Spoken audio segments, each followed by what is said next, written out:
the FBI catching terrorists or creating them? There is a provocative question that award-winning investigative journalist Trevor Aaronson asked in his new book, The Terror Factor: Inside the FBI Manufactured War on Terrorism.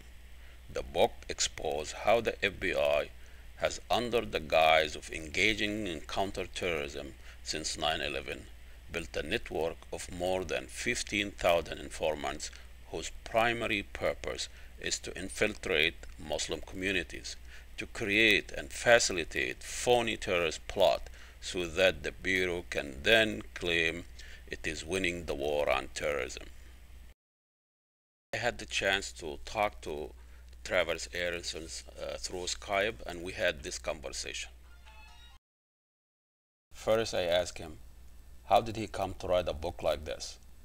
I was working in Miami at a newspaper when they announced the arrest of 7 men that became known as the Liberty City Seven. And these men, according to the government, had plotted to bomb the Miami office of the FBI and the Sears Tower in Chicago. And on first blush, it seemed like a horrific plot and that it was a credible danger to the communities in Chicago and Miami.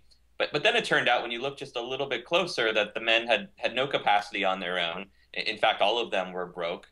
They had no connections to terrorism at all. It was an informant who was posing as an Al-Qaeda operative. That was the only connection to any sort of terrorist organization. And so I began to wonder in the years that followed, as more and more of these cases came out, how many of the convictions and prosecutions that the federal government has pursued since 9/11 of so-called international terrorists were real terrorists, people like Faisal Shahzad, who came close to bombing Times Square, real dangerous terrorists, and how many others were like the Liberty City Seven, these guys that were susceptible to an FBI informant or undercover agent who, for whatever reason, said they wanted to commit some sort of act of violence, but on their own just had no capacity at all for any type of terrorism. But actually far more of the defendants are like the Liberty City Seven, that they were interested in committing an act of terrorism, hated the United States for whatever reason, but had no capacity on their own. And what the FBI does through these elaborate and expensive sting operations is provide them with everything that they need, the transportation, the bomb, any of the weapons that they would need for the plot, and in some cases, the idea itself. And, these men, were it not for the FBI and were it not for these terrorism sting operations, never could have become terrorists, according to the evidence. I know also, the fear of terror is something is not tangible. It's a perception, and if you watch the news, Fox News and all that, you think it is happening every day. But if those people have the idea or the inclination, I know you said there is no way they could become a terrorist based on evidence. But someone might argue, how can you be sure? So what the FBI wants to do is prevent the terrorists of tomorrow today, and that's what these sting operations are for. And so what the FBI fears is not so much what we saw on 9/11. They don't really believe that Al-Qaeda or any of its affiliates is capable of launching the type of attack we saw on 9/11, where we had a group of trained terrorists from overseas who were financed by an international terrorist group launch a spectacular and horrific attack. They don't believe that's possible anymore, but what they believe is possible is what a so-called lone wolf.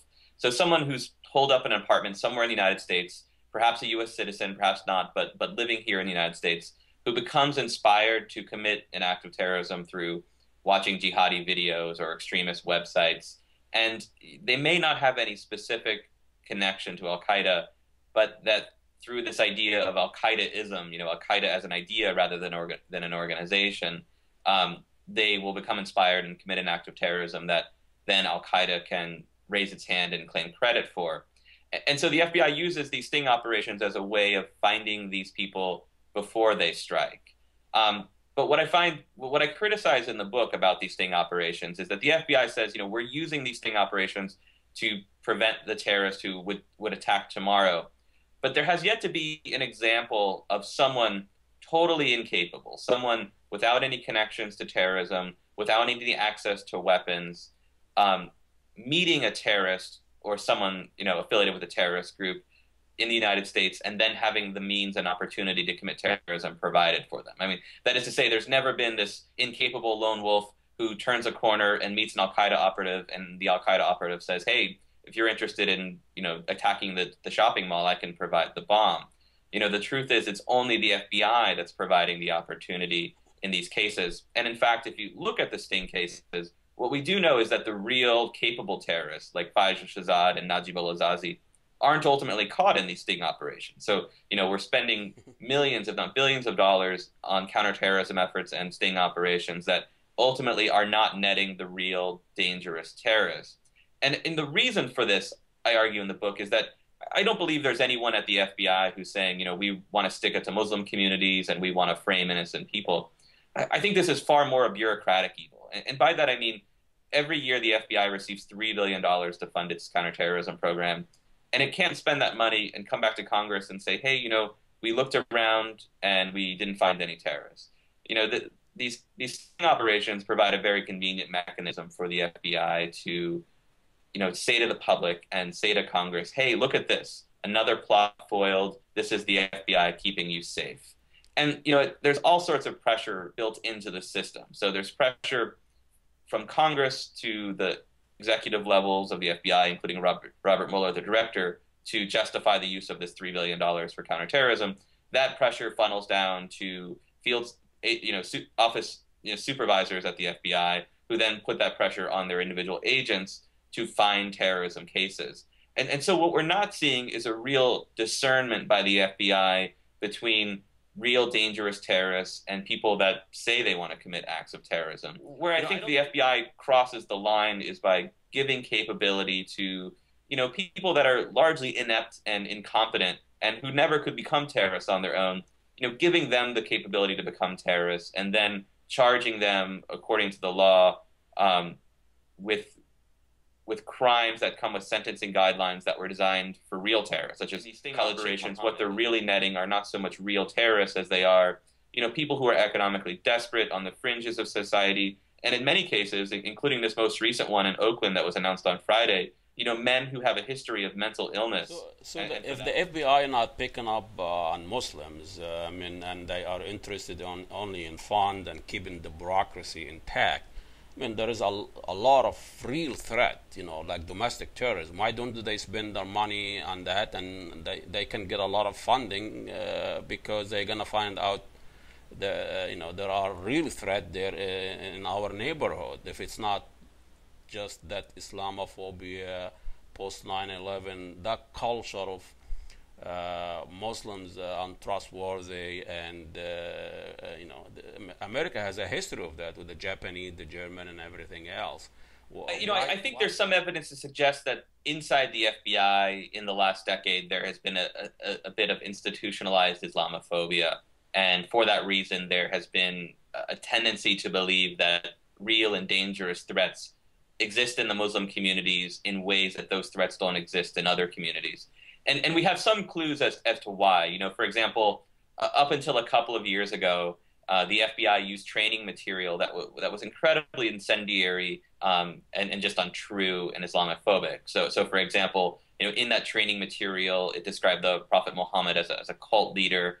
It also described the use of charity among Muslims, not as charity, but as a front for supporting terrorism.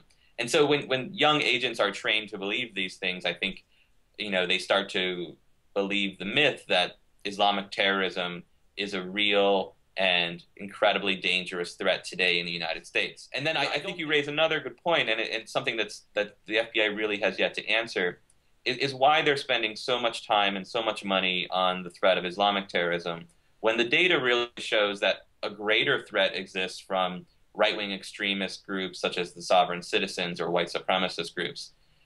For example, if you look at kind of the body count since 9/11, to use a rather insensitive term, far more people have been killed by lone gunmen like the ones we saw in Aurora, Colorado, or in Newtown, Connecticut, than have been killed by lone wolf terrorists with Al-Qaeda sympathies. It really is missing other threats, including right-wing threats, Sovereign Citizens, for example, as well as, if you consider the the middle of the last decade, for example, when financial fraud was rampant, mortgage fraud was rampant. These were areas that were traditionally focus areas of investigation for the FBI. And what we saw is as the FBI was focusing so much on terrorism, they really took their eye off the ball on financial fraud and mortgage fraud.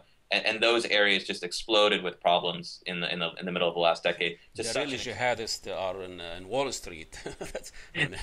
Those are corporate terrorists there. But let me look at the number that you found out. It's really staggering. You're talking about out of those 508 defendants since 9/11, 48% of them were targeted through an informant. 31% were lured by a sting operation, and 10% were lured by informant who led. So, how many of them actually were terrorists, and they were actually real terrorists and a real threat? Really, just a handful. And the way I define that is someone who had access to weapons, had training, and had the ability to carry out an attack that would have killed or harmed Americans. And, of those 508, we can only identify a few. Faisal Shahzad, for example, was one. But it was of those 500 cases, it was only those handful. In fact, more than 150 defendants in the decade since 9/11 were terrorists because of their involvement in sting operations, or labeled as terrorists because of their involvement in sting operations. And in these cases, these were men who said they wanted to commit an act of terrorism, had no capacity to do so on their own, and it was the FBI informant or undercover agent who gave them everything they needed. In some of those 150 cases, the FBI, through an informant or an undercover agent, actually provided the idea for the plot itself, came up with came up with not only the weapons and the transportation, but with the idea. And so it's just really hard to believe the government's view that these are men that, even if left to their own devices, would have become significantly dangerous at all, because there's just no evidence to suggest that they ever could obtain the weapons that ultimately they are able to obtain through FBI informants and agents in these sting operations. Is the race or the religion or background of those accused or plays a role? I mean, are the Muslims are the only one who want to hurt Americans? No, if you look at, for example, there are sting operations that have been used in other areas. There are a handful of cases where the FBI has used sting operations to target people who were interested in bombing abortion clinics, for example, or a handful of cases where the FBI targeted so-called anarchists or environmental activists who are interested in committing some sort of act of violence or destruction to further their causes. I think if you look in any community in the United States, any religious community, any ethnic community, any racial community, you're going to find people on the fringes of that community who, for whatever reason, want to commit some sort of act of violence. In some cases, they may be, as in the cases we're seeing in these sting operations, they may be economically desperate, and an informant may, lure them into committing violence through the promise of monetary reward. In other cases, you'll find people who are mentally ill and want to commit acts of violence but have no means to do so on their own. And while if you look at just the prosecutions that have come through in the decade after 9/11, you can say very specifically that most of them do involve Muslims or men, attached to or on the fringes of Muslim communities. But that doesn't mean that obviously Muslims are the only ones interested or espousing violence. It just means that the FBI is so singularly targeting Muslim communities, and for that reason, by trolling these communities, they're digging up the ones, they're catching the men on the fringes of these communities. But a lot of these charges has nothing to do with terrorism, like immigration violation, as you mentioned, other criminal things. It's not necessarily terrorism. And also, lying to the FBI. Another charge, which is the majority of it, is providing material support. That could be money sent to a mosque or money sent to a charity organization. So you really, when you look at the number of details, the FBI, as in your words, say creating the terrorists that they are trying to fight. In some ways, they are, and I make that argument in the book. You know, for example, if you look at the more than 500 defendants who were charged with international terrorism after 9/11, you know, as you correctly said, the majority of them were charged with crimes that really aren't related to any specific attack. You know, it's immigration violations or lying to the FBI. You know, criminal charges that aren't necessarily related to terrorism, but the government made the assertion that they had committed that crime, and oh, by the way, they were also somehow committed or connected to terrorism.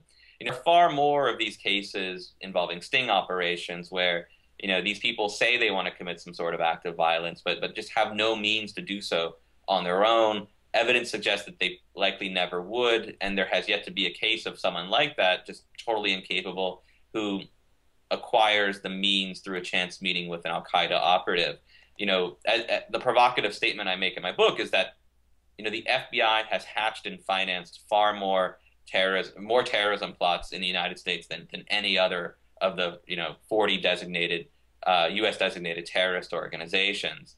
And, you know, what the question I believe that raises is, you know, are we creating the very enemy that we fear? Are we creating the very terrorists that we fear? Because, you know, these men say they want to commit an act of terrorism, but can you really be a terrorist if you have an aspiration but don't have the means? And certainly that's what we're getting in these terrorism sting operations. We're getting people that, you know, in some of these cases, the men are so broke that they're being evicted from their apartments, and the FBI has to step in and pay their rent so it doesn't result in the foiling of their sting operation. You know, in other cases, the men are certifiably mentally ill. You know, in a case in Seattle, there was a man who had schizoaffective disorder, which means he had trouble distinguishing between reality and fantasy. And for that reason, terrorist or an act of violence. Is this, a violation of any law, prosecutable? Can you hold somebody accountable of thinking, you know, having a criminal mind, or how does that work? no, I mean, you're right. You know, there's nothing illegal about saying I want to commit an act of terrorism and talking about doing it, because that would essentially be a thought crime. And so what the FBI has to do in these sting operations is show that the defendant did more than just talk about it, that they move forward with what's called an overt act, that they played out, they did something to move the plot forward. In some cases, for example, this can be, you know, scouting out the location of an attack, you know. So for example, in cases where they plotted to bomb shopping malls or downtown buildings, the FBI will send them out and get them to come back with, you know, a drawing of the area to show that they were scouting it out for an attack. Or in other cases that the FBI will put them in touch with someone who can give them weapons, and by acquiring those weapons, they create this overt act. So the FBI, through these sting operations, is able to get it beyond, you know, the confines of what you would consider a thought crime, which is not prosecutable. You know, that said, what we can say very definitively is that ultimately many of the people that are targeted in sting operations are targeted through, you know, the exercise of their First Amendment right. You know, in many of these cases, the defendants have come to the FBI's attention because they've written inflammatory things on internet message boards or on Facebook, for example. The FBI, through an informant, becomes aware of this, then assigns an informant or an undercover agent to get to know the person and figure out whether they are dangerous. But the FBI's initial reason for targeting them was exclusively based on, you know, the exercise of that person's freedom of speech by saying something. You talked about in your book about the informants, the rampant